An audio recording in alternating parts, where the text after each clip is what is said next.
So, what is up? So, we heard your guys' complaints, like to everyone. It's just pretty much you're just ranting and raving. You want more fan fictions.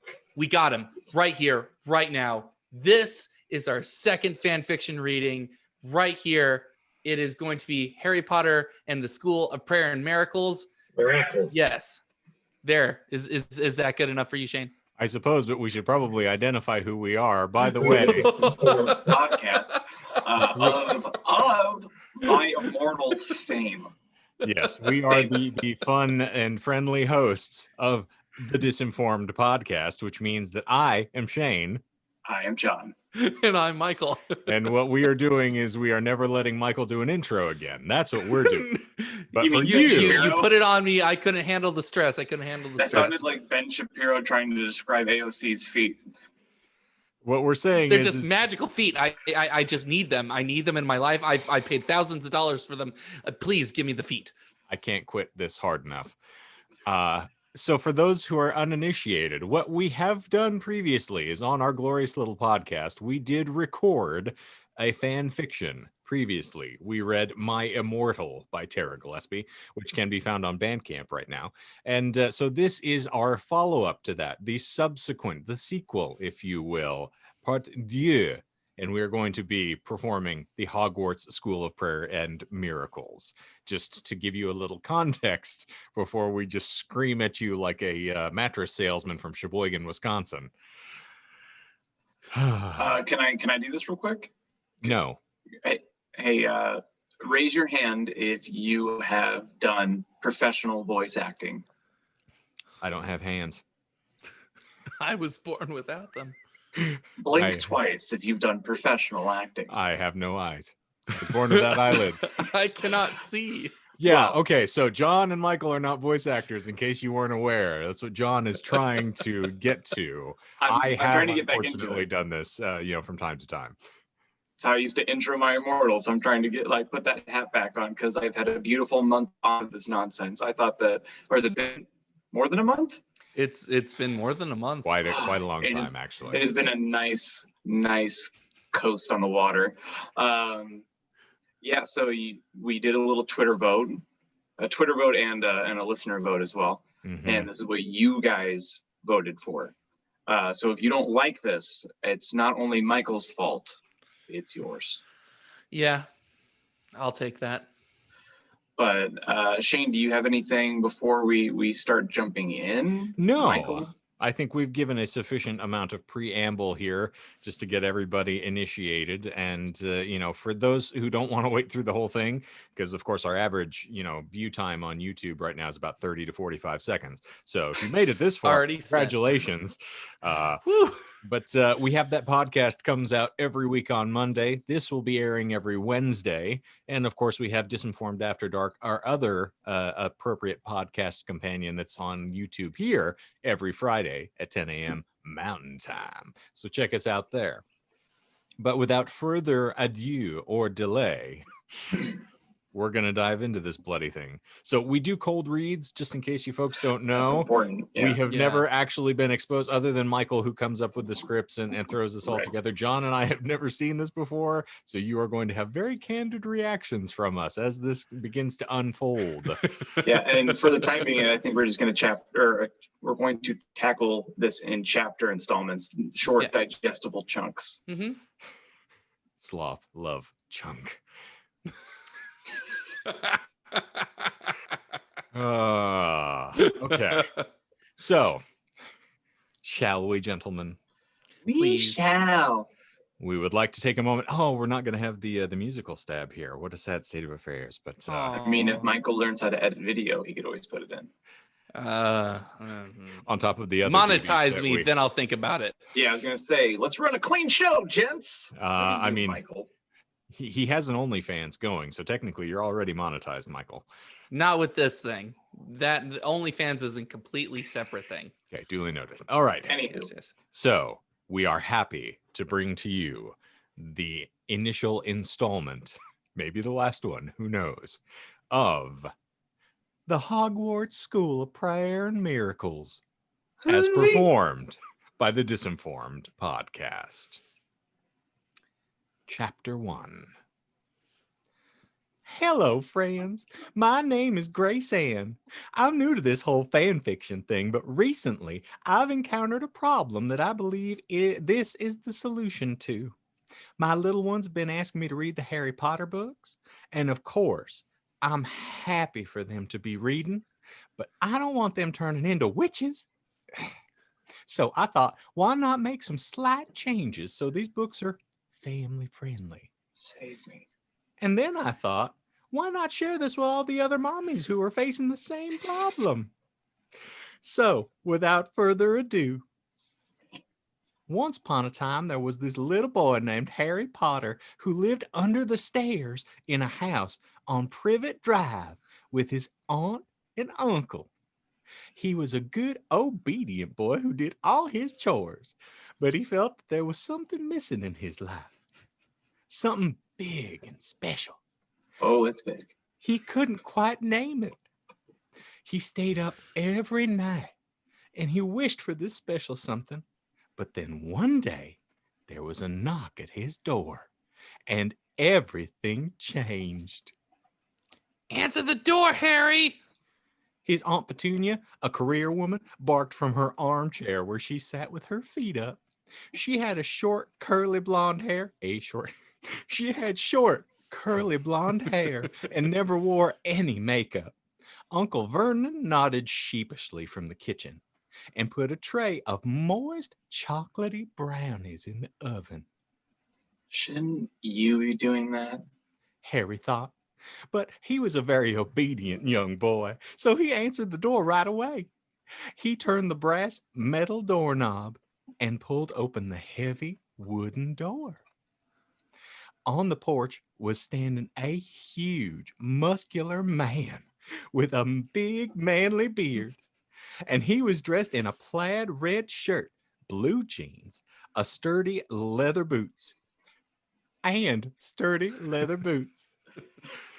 You kids are going to appreciate how much editing Michael actually had to do to make this palatable for the episodes. But since we're doing this unfettered, the joys of being on camera right now is you're going to see all the flubs.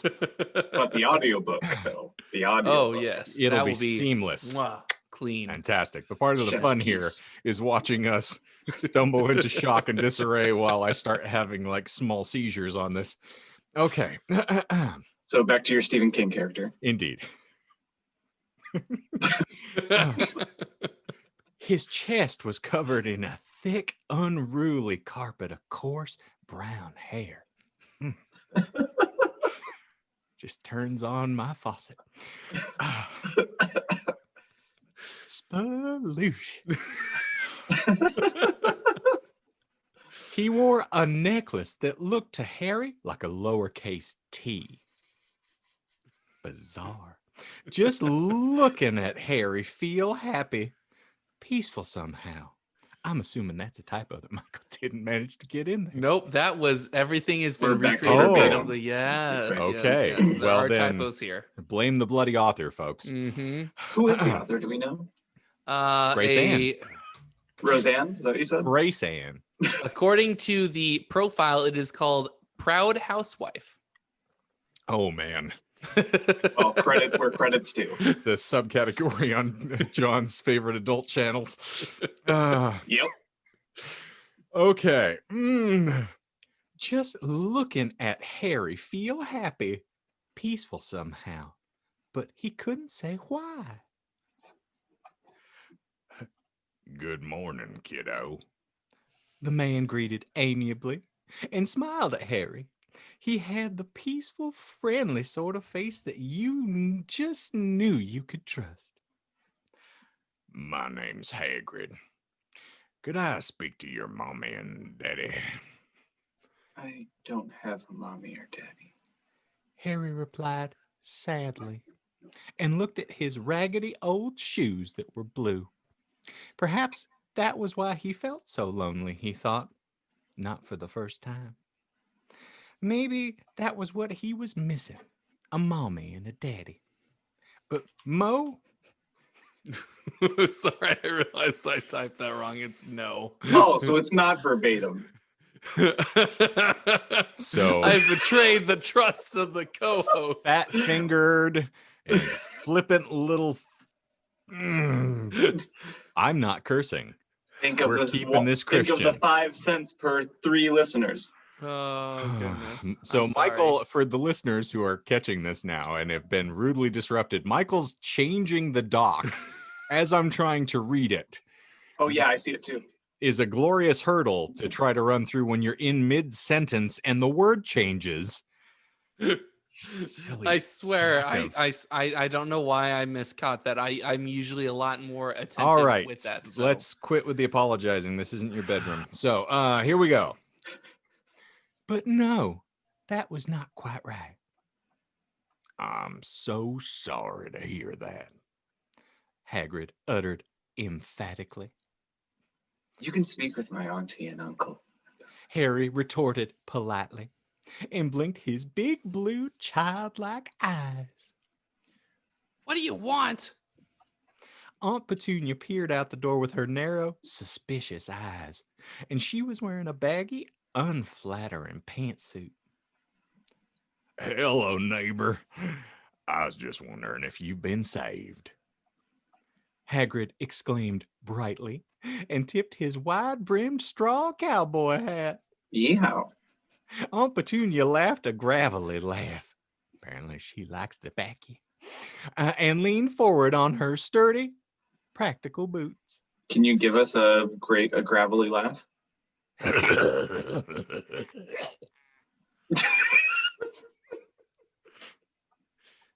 Saved? Don't tell me you one of those Christians. Harry didn't know what that word meant, but Hagrid's smile was the most peaceful smile he had ever seen.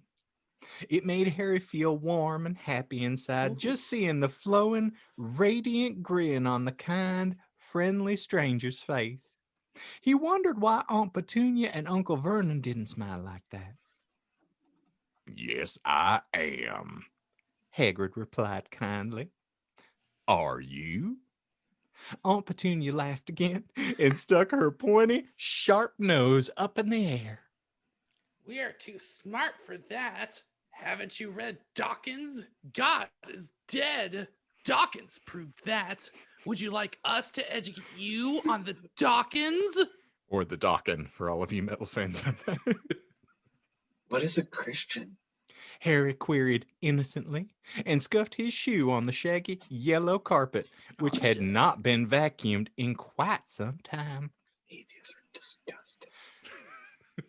Christians are people who want to be good, Hagrid explained wisely, and crouched down so he was on eye level with Harry. We want to go to heaven after we die. Do you know what heaven is, Harry? Harry shook his head, and his big eyes were wide and curious. Heaven is a beautiful place where we can be with God. You never get older, and you never die. You're gonna hate me. I'm sorry. You're gonna hate me here. You know, this is actually kind of fun to have it live. See, now everybody gets called on their nonsense, which is fun. I'm just gonna have a nice, relaxing sip of coffee here. Don't mind. Oh, it's a shame that the script wasn't ready. Yeah. Oh, I feel really bad. Michael, I honestly. appreciate your preparation for this, which, as always, is What are you, a impeccable. Watkins? Yeah. Oh man. I must have been blackout drunk on cocaine or something. I don't know. I You're swear. going to make me lose our monetization. Could you explain to me how that's even possible? Yeah, it counteracts. Haven't you ever Gotta done be drugs before? monetized. What? Huh? Anyway, God? Anyway. heaven- Well, since Michael has now done that, that has caused my screen to freeze, no. which means I have to dive back in here. Gonna put a little bit of chapstick on her. Need to look good for the crew. Oh goodness. This is See what happens when you don't prep? This is what happens when you find a stranger in the Alps, Michael. See what happens, Larry, when you befriend a stranger in the Alps? All right. okay. I checked the rest of this chapter. It is fine. So Okay. you're good. Oh, cool. That's my thumb of Reportedly. That's great. approval. Allegedly. Michael, Can I'm break really my glad to thumb hear off. that. I'm really glad to hear that. I hope you have a great week. I hope that everything that you do just goes really well. As a matter of Aw, fact, I thank hope you have a blessed week. So,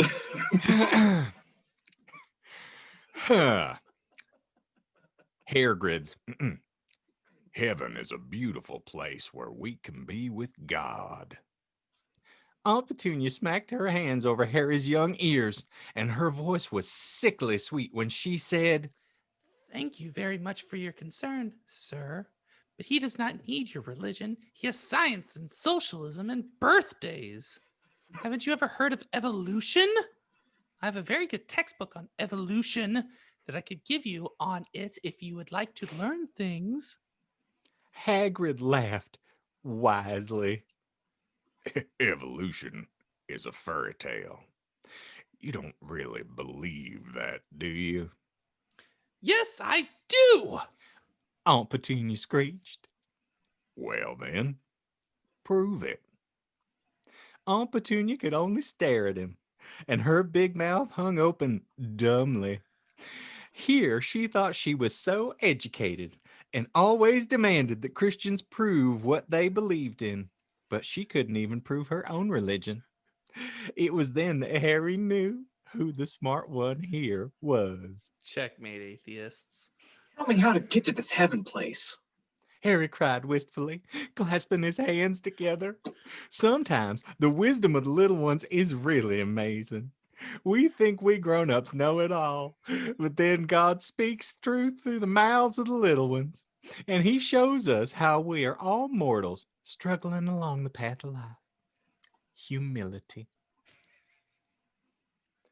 All you have to do is be saved. Do you want to be saved? I do.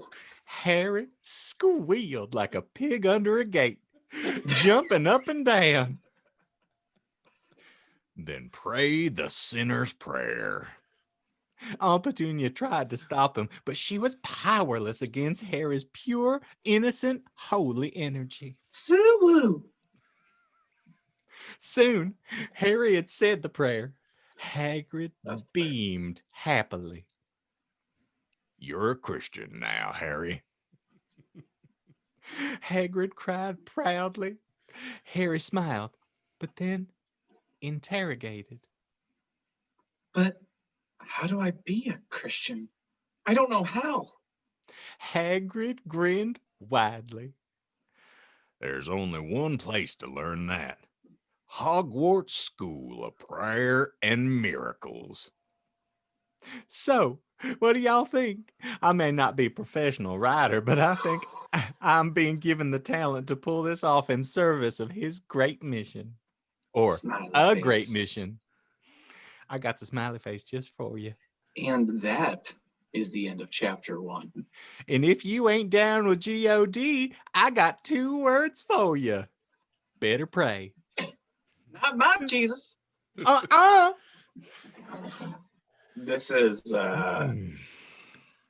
going to be fun, and it's going to be painful in a different way. Yes. Are you trying to get me to beg for Tara Gillespie? Yes. Is that possible? I like how we go from My Immortal, which is very, like, even though it was very poorly written is so kind. Yes. Even though it was hardly written, at least it was very punk rock and like dark and whatever. Like if it was written well and like someone could have just kept her, like she could have like stayed on one path, I think My Immortal would have actually been fun. Like authentically fun.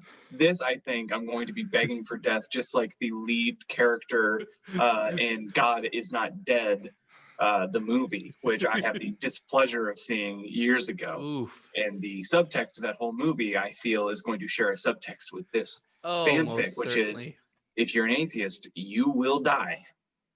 No, you'll be saved. Oh, like in that movie, Saved, Yes. Yes. with Mandy Moore. Macaulay Culkin. Yes. I think what John was trying to say here is that he was begging for the sweet release of death without an afterlife. That's what he was hoping for. Yeah, just That's- wet mud. That's all I want. Yes. He wants to be worm food, saturated by Satan's tears. And So- how? I suppose we're going to have to take a moment to thank you for enduring this glitch-filled and foible-laden initial episode of the Hogwarts School of Prayer and Miracles from us here. But we appreciate you being here. We're happy to have you. Yes. We hope that you keep coming back, because it works if you work it, and you're worth it. That's what I've been told. Yeah, so come see us again, assuming that we start releasing these every week. Then see us next week. I don't know if this is how we did the podcast originally, where maybe we're batch recording a little bit and then stagger releasing, but anyhow, not to show you behind the curtain too much here, but yeah. I've suddenly had You're a showing moment. more than I knew. I'm having a moment of brilliant inspiration where I've just determined that Azim, as depicted by Morgan Freeman in the Robin Hood Prince of Thieves film, will need to make an appearance as one of the characters here to say, "Christian! Is there no sun in this cursed country?" So, I think that is going to wrap this up in a beautiful little bow for all of us here. Indeed. And we appreciate you hanging out. So, if you dig what we do here, please give us a little like. And Michael, do you have some other instructions for them? Maybe, possibly. Smash the like button. Right there. Not And? here. Not right there. Put Stop right pointing. And ring the bell. And? Hit the subscribe button as well. yes, And if you dig is what that we it? do, Yeah. please leave a review. We would love to hear from you. unless your name's Yes. Karen. I mean, if your name's Karen, we'll mute it. Probably. And Well, if you're Southern, we'll give you a big old hug. And Tell a big you old what. bucket of gravy. That's what Southern people like. And I'm Michael. I think that's what John calls it when he gets too stimulated. Anywho. Oh, you have to excuse me. I've just fallen into a bucket of gravy. Oh, biscuits and beans. Here we go. Not my beans. You like it? So, for the Disinformed podcast, I'm Shane. I'm John. And I'm Michael. And we will see you all soon. Say your prayers.